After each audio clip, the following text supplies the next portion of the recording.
Hi, it's Joe, the lawyer from last week. Joe, the lawyer from last week. How you doing, man? I'm doing okay. Yeah. You were kind of you kind of give us some light on not shitting yourself.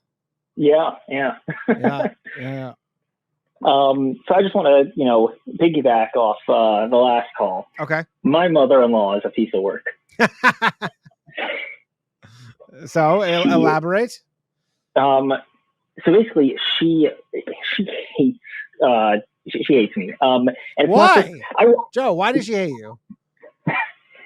I'm not. I think I'm not religious enough for her. That's one of her major issues. Are you the same religion as her? Yeah. Which is what? Jewish. You're Jewish. Okay. You're not Jewish enough for her. You know what? I honestly, actually, when you called in last week, I thought you were Jewish, but I didn't say anything because I didn't. Well, I'm a lawyer, so. Yeah, that too. But I didn't think it was relevant. But more so you just sounded, because we all have that like kind of nasally thing going on or whatever. But so you're not, is she like Orthodox or something?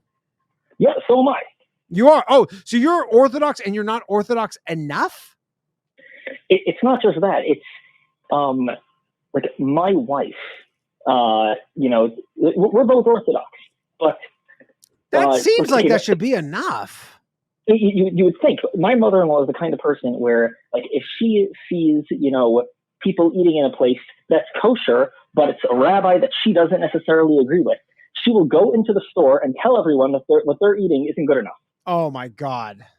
That is like a Jewish, like, because the thing is, so my mother's Jewish and my girlfriend's also Jewish, but we're not married, but I still have to deal with her mother in some capacity. So I have a joke about her. I go, like, I have 2 or even 3 Jewish mothers in my life, if I count my girlfriend. But they're not even that hardcore. This is like a next level. Yeah. So after we got married, my wife was saying like, "Oh, great, I'm out of the house." Like, I was warned that my mother-in-law was like this. My wife warned me before we got married.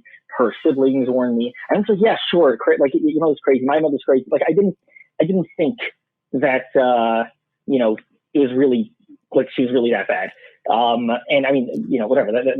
That's on me. But so my wife's finally, out of the house, and she starts dressing. Modest. Anyone would say she was modest. She's still like, her skirts go to the knees, her sleeves go to her elbows. Like any normal person would be like, that is a modest religious person. Yes. Like any normal secular person in the world would be like, or in America would, say like, that is a pretty conservative, like.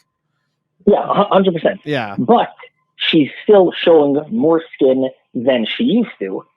And not because I had anything to do with it. It's just, she's like, "Oh, finally I can dress like this because my mother's not, breathing down my neck and yelling at me every 3 seconds." And when you say more skin, you're talking about like maybe mid-calf? Yeah. So not no, not even mid-calf. I'm talking like below the knee. Yeah, that's what I'm saying. Don't go down to, her skirts don't go down to the floor. Like, yeah. Like, that's what I'm saying. Like, they maybe go down to like the middle of her calf. Yeah. So she's showing ankle. Yeah, basically. And she starts talking to me. She's like, what did you do to her? She used to be such a good girl before she met you. Oh, you've corrupted her. And I'm like, I had nothing to do with this. I just don't care. Like, yeah, you're like, this is just not an important thing to me to show. Did they both wear the wigs? Yeah. They wore the wigs. That is one of my absolute favorite parts of Judaism. Absolutely. The wig, because the wig is, so for people who don't know, it's like a modesty thing. And also like for God, you you cover your head. But then I guess Jewish women figured out this loophole essentially, which is essentially everything, where they go, I'm going to wear a wig of my own hair. Like it's the wig looks like my hair. It's even better. The wig looks better than your hair. Looks better than your hair. But oftentimes, like I had a teacher when I was in Hebrew school and she had the wig and you're like, I mean, maybe I was, but like my presumption is the wig just looks like what her hair would look like. Like it's not a huge difference. It's a real technicality. Like you're a lawyer, you know exactly what I'm talking about. Yeah, no. I had this teacher in college, and he was asking me like, "Oh, I see that these Jews wear wigs. What's the deal with that?" I'm like, "Oh, when Orthodox Jews get married, they cover their hair. Some of them wear scarves, some of them wear wigs." And he's like, "Oh, but like this, girl in our class, she doesn't cover her hair. I'm like, yeah, she does. That's a wig. Yeah, it's a wig. But you go, it's but if you saw her without the wig, it would look the same. Yeah. Which is insane. I don't know if you've read Talmud. But I have not. No. It's entirely all about loopholes. There's a reason why, we're trained as children to be lawyers. Yeah, I am aware. That I know. That I definitely know. And I know it's like just all these loopholes. Like in Brooklyn, it's like a big thing. I had a friend of mine. He's an Indian guy. He was in Toronto and he came to Brooklyn and he was walking around on Friday night. And he was walking in Williamsburg and all these people were literally, they saw him and they assume he's Indian guy. He's not Jewish. And they would come in and be like, hey, can you come in my house and just like turn on my lights or my stove or all this stuff? Because on like the Sabbath, you're not allowed to do this if you're Jewish and you observe it, but you could just get some guy to do it. And that's like, yeah. I mean, I don't know. I don't see a problem with that. It's just we can't do it. Yeah. I understand that, but it's insane. You actually can't. You can't ask someone else to do it. You can strongly hint to it, and if they do it themselves, well, that's not on you. But again, I'm sure I had this issue on Twitter. I left the flame on, and I went downstairs to my neighbor, and I'm just like, the flame is on. I forgot to turn it off before the Sabbath. I'm like really worried about it. She's like, oh yeah, I sure wish someone could do something about it. She's like, oh, okay. What if you wink? If you wink or you go, that went too far? I mean, everyone has their own, what's going too far. I didn't wink. I just kept on like repeating it until he got it. And he's like, oh, okay. That's insane. I love it. I honestly think it's the funniest thing in the world. But it's just like, it's so like objectively, if you just step back from it and just like, remove yourself from the entire thing, you're like, wait, so you can't turn on your stove, but you can kind of ask somebody in a roundabout way to turn on your stove, and then it's fine. Yeah, basically. It's the best. I love it. It's yeah. But my mother-in-law is so nuts that she calls my mother every week to complain about what a terrible son she raised. What? Are you serious? Yes. That seems like a lot. And I'll have my mother call me and be like, oh, she just called to complain, said that, you were terrible to her. You were telling her what to do. I wasn't telling her what to, like, she was saying, oh, I don't know what I'm going to do for, for the holiday. I'm like, oh, well, why don't you go do this? And apparently that's me telling her what to do.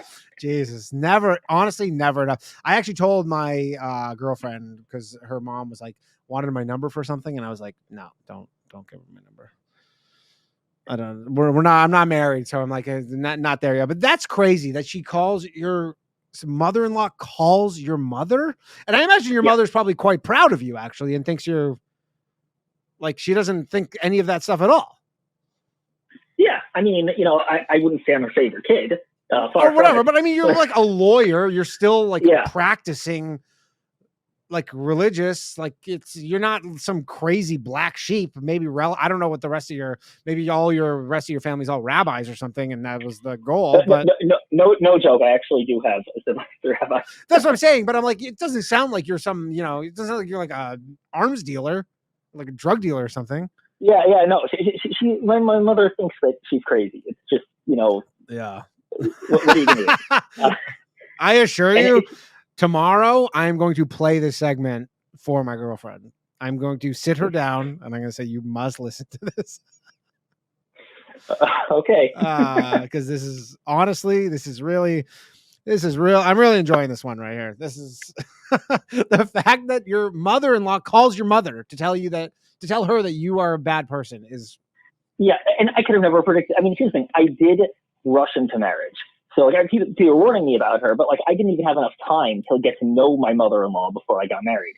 Yeah, but you're not marrying your mother-in-law. You're marrying your wife. Little bit of advice. You kind of like you're marrying your wife, but the thing is, your in-laws will be in your life until they die. That's the fact of the matter. Yeah. As much like it. Yeah, it's. Oh man, I can hear the desperation in your voice too as you explain. Because as you're saying this, you go, they're going to be in your life, and then I can see in your mind like the gears are going, and you're kind of adding up how many years that is, and you go, oh, it's gonna be quite some time. Yep. I one of the reasons why I moved, I moved this far, the problem, I moved far away from her. The problem is that means that when she does come to visit me, it's far enough away that she has to stay for like a few days. So that might have been a miscalculation on my part. Yeah, honestly though, I think on balance, better off having the distance. Yeah. Anyways, all right, Joe. Thank you for calling in. That honestly made my night. Okay, take care. All right, take care. Bye.